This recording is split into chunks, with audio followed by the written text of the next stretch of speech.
ஆண்டவராகிய இயேசு கிறிஸ்துவின் நாமத்தினாலே உங்கள் யாவருக்கும் அன்பான வாழ்த்துக்களை நான் தெரிவித்துக் கொள்கிறேன்.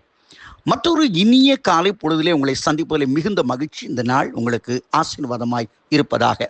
இன்றைக்கு நான் உங்களோடு தியானிக்கும்படியாக எடுத்துக்கொண்ட கர்த்தருடைய வார்த்தை சங்கீதம் 42:1. மானானது நீரோடை வாஞ்சித்து கதறுவது போல, தேவனே என் ஆத்துமா உம்மை வாஞ்சித்து கதறுகிறது. மானானது நீரோடை வாஞ்சித்து கதறுவது போல, என் தேவனே என் ஆத்துமா உண்மையே வாஞ்சித்து கதறுகிறது. தாவீதுடைய வாழ்க்கையில இளைப்பாறுதல் இல்லாமல், அமைதி இல்லாமல் அலைந்தோடுகிற ஒரு அனுபவத்தை தான் இந்த சங்கீதக்காரன் அழகாக சொல்லுகிற சங்கீதமாக பாடலாக பாடுகிறான். இந்த புத்தகத்தினுடைய தலைப்பு அப்படி சொல்றாங்க, தர்ஸ்டிங் ஃபார் ஹோம், வீட்டை தேடுகின்ற ஒரு அனுபவம் என்று சொல்வார், அல்லது தர்ஸ்டிங் ஃபார் ரெஸ்டோரத் அல்லது இளைப்பாறுதல் என்று சொல்வார்கள். இளைப்பாறுதலை தேடுகின்ற ஒரு பாடல், அல்லது வீட்டை தேடுகின்ற வாஞ்சிக்கின்ற ஒரு பாடல்.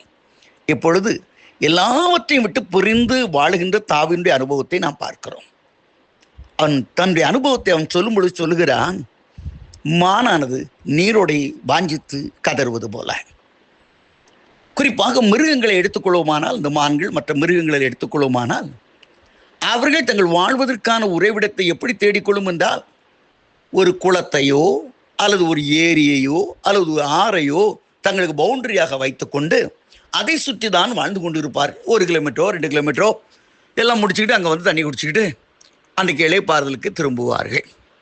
இதை போல தாவீது சொல்லுகிறான், என் வாழ்க்கையில் எனக்குன்னு ஒரு பவுண்டரி இல்லையா, எனக்குன்னு ஒரு வாழ்க்கை இல்லை, எனக்கு நான் எப்படி வாழ்றேன்னு என் வாழ்க்கை டிசைட் பண்ண முடியல. I was alone. மானாது நீருடைய வாஞ்சித்து கதறுவது போல, எங்க ஆறு இருக்குன்னே எனக்கு தெரியாதுயா, எங்க குளம் இருக்குன்னே எனக்கு தெரியாது, ஐ வாஸ் அலோன் கதறுகிறான். தாவீது வாழ்க்கையில் அதுதான் நடந்தது. குடும்பத்தை விட்டு பிரிக்கப்பட்டான். தனக்கு அருமையான ஆலோசனை சொன்ன அவனுடைய ஆவிக்குறி தகப்பனாகிய சாமுவேலும் மரித்து போனான். யார்கிட்ட போய் ஆலோசனை கேட்கறது? எங்க போவேன்? வேர் ஐ டு கோ? நண்பர்களே, நம்முடைய எல்லைகளை கண்காணிக்க நம்முடைய ஆண்டவராகிய கர்த்தர். இன்றைக்கு ஒருவேளை அந்த நிலைமையில் நீ இருக்கிறாயோ, எனக்கென்று எல்லைக்குறியை யார் அமைக்க முடியும்? தேவனால் அமைக்க முடியும். ஏனென்றால் உன் வழிகளிலெல்லாம் உன்னை காக்கும்படி தம்முடைய தூதர்களுக்கு கட்டளையிட்டிருக்கிறார் அல்லவா?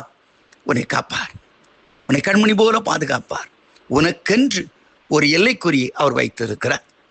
இரண்டாவதாக, மானான நீரோடை வாஞ்சித்து கதறுவது என்று சொல்லும் பொழுது, எப்பொழுது எதிரி என்னால் எதிர்த்து நிற்க முடியவில்லை, மான்கள் அதிவேகமாய் ஓட ஆரம்பிக்க, எப்பொழுதுனா தன்னை துரத்தி கொண்டு வருகிற ஒரு சிறுத்தையோ அல்லது பலமுள்ள ஒரு மிருகத்தையோ பார்க்கும் பொழுது அதுகளை எதிர்த்து ஓட முடியாம ஓடி ஓடி ஓடி ஓடி ஓடி சலித்து போய் கடைசியில் ஒரு சொட்டு தண்ணி கிடைக்காதா, உடம்புல உள்ள எனர்ஜி எல்லாம் போய் ஒரு சொட்டு தண்ணி எனக்கு கிடைக்காதா?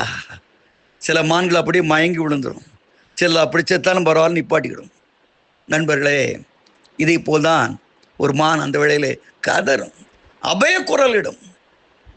ஐயா, என்னால் திராணி மிஞ்சி நான் போராடிட்டேன். போராட்டத்தின் மேலே போராட்டம், கண்ணீர் மேலே கண்ணீர், வேதனையின் மேல் வேதனை, கண்ணீரே எனக்கு உணவாயிற்று என்ற வாழ்க்கை வாழ்ந்து கொண்டு இருக்கிறாயா? எனக்கு எப்பொழுது ஐயா நிம்மதி, எப்பொழுது ஐயா ஆசீர்வாதம் என்று நினைத்து கொண்டு இருக்கிறாயா? இதுதான் சங்கீதம் 42 சொல்லுகிறான், வாஞ்சித்து கதறுகிறேன். இனிவள் மேலே எதிர்த்திருக்க முடியாது. தாவீது அன்றைக்கு அந்நிய ராஜாக்கள் இடத்துல போகும்பொழுது ஒரு முடிவு எடுத்து போகிறான். என்றைக்காவது ஒரு நாள் நான் சத்துடைய கையிலே, சவுளுடைய கையிலே மடிந்தே போவேன் அப்படி சொல்லிட்டு தான் எதிராளிகிட்ட போய் உட்கார்ந்து இருக்கிறான், இல்லைங்களா?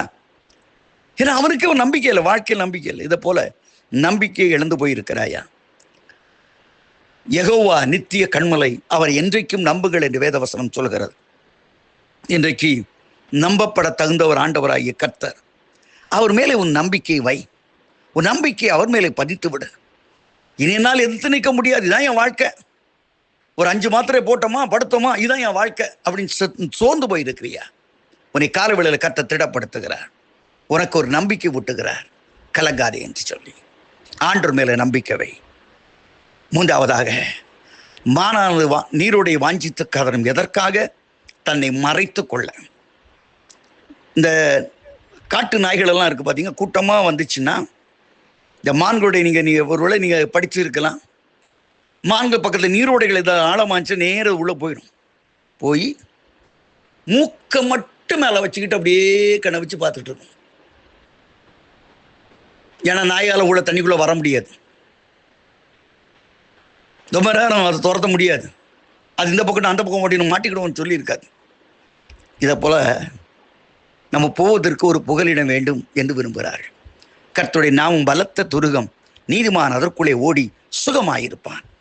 நண்பர்களே, நீ மறைந்து கொள்ள ஒரு இடம் வேண்டும். இதே தான் சங்கீதம் 43, 42, 43 ஒரே பாடலாகத்தான் மூல வேதாகமத்தில் இருக்கிறது.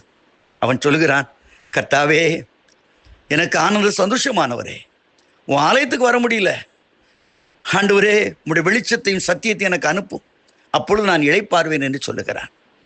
நண்பர்களே, கர்த்தர் மறைந்து கொள்ள வல்லமையான புகலிடம். அவருடைய நாம் பலத்த துருகம், நீதிமான் ஓடி அதற்குள்ளே சுகமாய் தங்குவான். இன்றைய கால வேளையில் கர்த்தர் உன்னோடு கூட இருக்கிறார்.